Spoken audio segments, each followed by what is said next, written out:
Hello, everyone. Welcome back to JAK Sports on 108.3 FM. I'm here, Alex Tayebi, with Jack Hankins and Cameron Robertson. Today, we're going to be discussing the biggest winners and losers of the NBA free agency. Jack, who's your biggest winner? I think my biggest winner is the New York Knicks. They got some more pieces around Jalen Brunson, and also that contract they gave Jalen Brunson was a steal. If he waited till 2025, he could have gotten $100 million more than what he got. But instead, they're able to pay Mikal Bridges in 2 years, who they just signed this year. They signed back OG Anunoby, which gives them some more depth at the forward position and some more defense, which also can move Josh Hart and DiVincenzo to the bench, which is more depth to what they already had last year with Miles McBride also coming off the bench. They did lose Isaiah Hartenstein, which is pretty big, but Mitchell Robinson can fill in that center position. He can rebound and he can defend and he can also score inside. And then I think Jericho Sims is an underrated player off the bench. He's a lob threat and a defender. I agree, Jack. Cameron, who do you think is the biggest winner?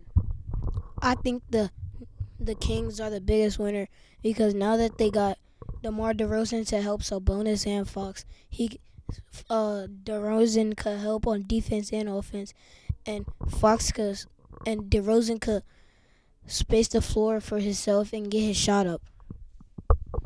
My biggest winner of free agency's got to be the Boston Celtics. They're coming off a championship in which no team really gave them trouble, and they just re-signed literally every single person except for O'Shea Brissett, which he wasn't really a big part of that team. But they got back Derek White, and they got back Sam Hauser, which are two assets, and they signed Jason Tatum to the max with the biggest contract in NBA history, which I think is well-deserved. We have a call in from Jason. Hey guys, yeah, big fan of your show. Thanks for taking my call. My call is about the Sixers. I know you're talking about biggest winners of the offseason. Obviously, the Celtics have had a great offseason. Knicks have had a really good offseason. All the teams you're talking about have had a great offseason. But my team that's had the best offseason, it's got to be the Philadelphia 76ers.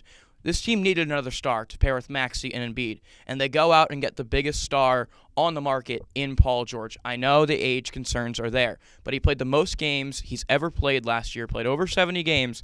I think he's going to be a great star for the Sixers to complement. I think they had a great draft as well, getting Jared McCain. I just think you can't look at biggest winners of the offseason and not mention the Philadelphia 76ers. No, I definitely agree. I feel like the 76ers had a great offseason picking up Paul George on the wing. Him and Oubre, their shooting threat is going to be elite, and it's going to help Maxey space the floor out and be the floor general, along with Embiid. We already know what he can do when he's healthy. Jack, what do you think? Yeah, I like free agency. I think Paul George, like you said, is a good pickup. I also like Caleb Martin. He gives them some more shooting to start and more defense. I'm just concerned about Joel Embiid's injury. Even in the Team USA games, he's looking a little out of shape, which we know we can fix that to start the season. I'm just concerned about his leg, and also, if he's healthy and so is Paul George, I think there should be no problems. And Maxey can really step up again this year like he's done for the past 2 years. But I agree with you 100%. I think that's a great offseason. I agree with both of them. I think that if Paul George helps Maxey and Joel Embiid, they could win anything. Like he could help on defense, offense. He could, and if Tyrese Maxey spreads the floor for Paul George, then Paul could get his shot up, and Joel Embiid could get a lot of rebounds, and Tyrese Maxey could give it to Joel Embiid to post up. Yeah, I agree. Sixers had a great offseason, but that wraps up our show for today. It's JAK Sports signing out on 108.3 FM. Jack Hankins, Caden Robertson, and Alex Tayebi.